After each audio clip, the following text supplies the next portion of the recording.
সকালবেলা সহবাস করা কতটা মজার এবং আনন্দদায়ক, আর মেয়েরা সকালবেলা মিলন করতে ভালোবাসে না রাতে মিলন করতে ভালোবাসে, সে বিষয়ে আজকে আপনাদের সরাসরি জানাবো।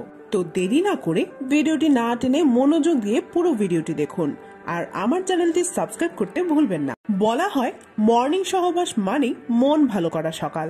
সদ্য ওঠা সূর্যের আলোয় জানলার পর্দা সরিয়ে সঙ্গীকে প্রথম দেখলেই মনের মধ্যে জমা হয় এক গুচ্ছ আবেগ। তখন সঙ্গীকে কাছে পেলে তাকে আদর করলে দিন শুরু হয় ভরপুর এনার্জি নিয়ে, সারাটা দিন ভালো কাটে। পুরুষেরা তো এই মতের এক বাক্যে সায় দেবেন, কিন্তু নারীরা তারা যে ভালোবাসে না তা নয়। কিন্তু সমীক্ষা বলছে এমন মেয়ের সংখ্যা নেহাতই হাতে গোনা, নগণ্য। খুব কম নারীরাই মন থেকে সকালের মিলন করাকে সবুজ সংকেত দেন। বেশিরভাগই এসব পছন্দ করেন না। একটি বিদেশি অনলাইন পোর্টাল সমীক্ষা করে এই রিপোর্ট দিয়েছে। প্রায় 1000 মানুষকে নিয়ে হয়েছিল এই সমীক্ষা। এর মধ্যে 56% অংশগ্রহণকারী ছিলেন মহিলা, বাকি 43% ছিল পুরুষ। নারীরা বেশিরভাগই বলেছেন তারা কখনো মর্নিং সহবাস করেননি। 63% নারী স্বীকার করেছেন এই কথা। এদিকে পুরুষের ভোট কিন্তু এই ক্ষেত্রে খুব কম, মাত্র 37% পুরুষ মর্নিং সহবাস করেননি।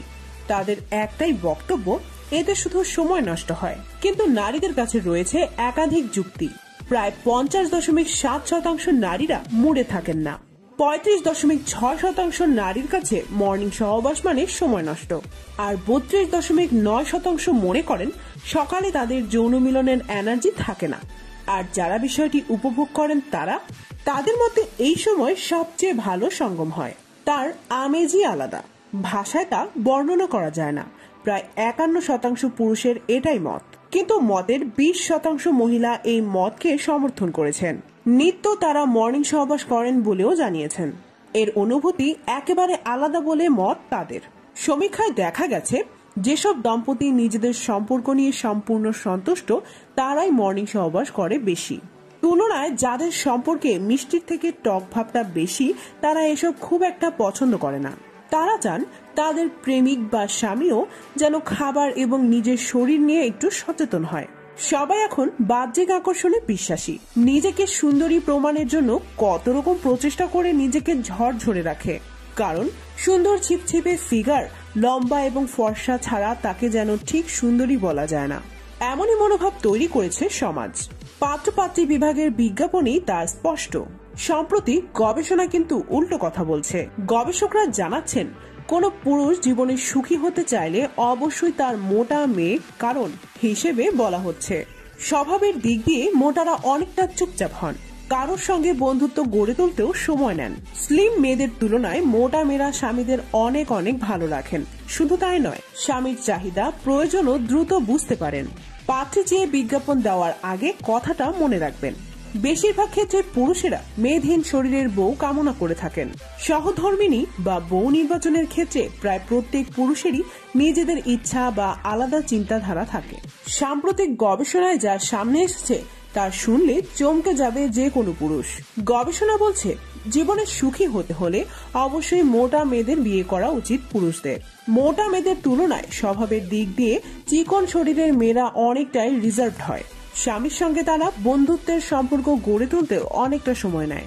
গবেষকরা জানিয়েছেন চিকন স্ত্রীর তুলনায় তাদের স্বামীদের 10 গুণ বেশি সুখে রাখেন মোটা স্ত্রীরা। এছাড়াও তাদের সঙ্গীর চাহিদাও তারা অনেক বেশি ভালো বোঝেন। এছাড়াও সন্তানের যত্ন ও পরিবারের প্রতি মোটা মেয়েদের আগ্রহ বেশি থাকে। সেই জন্য গবেষকরা বলেছেন যে মোটা মেয়েরাই স্ত্রী হিসেবে বেশি ভালো।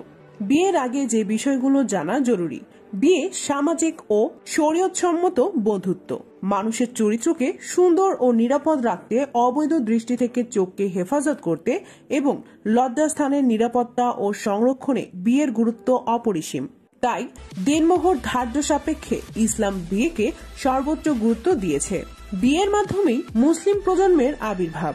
বিয়ের মাধ্যমে অর্জিত হয় মনের শান্তি, হৃদয়ের স্থিরতা, চরিত্রের পবিত্রতা ও জীবনের পরম সুখের ঠিকানা। বিয়ে করার আগে যে বিষয়গুলো জানা জরুরি তার একটি তালিকা প্রকাশ করা হয়েছে আইডিভা ওয়েবসাইটে। আপনি চাইলে এই পরামর্শগুলো একবার দেখে নিতে পারেন। সে কতটা প্রতিশ্রুতিবদ্ধ। বিয়ের আগে ভালো করে খেয়াল করুন সে কতটা প্রতিশ্রুতিবদ্ধ। এই বিষয়ে কোনো দ্বিধা থাকলে বিয়ে না করাটাই ভালো। তো বন্ধুরা, আজকের ভিডিও এই পর্যন্ত। সবাই ভালো থাকবেন।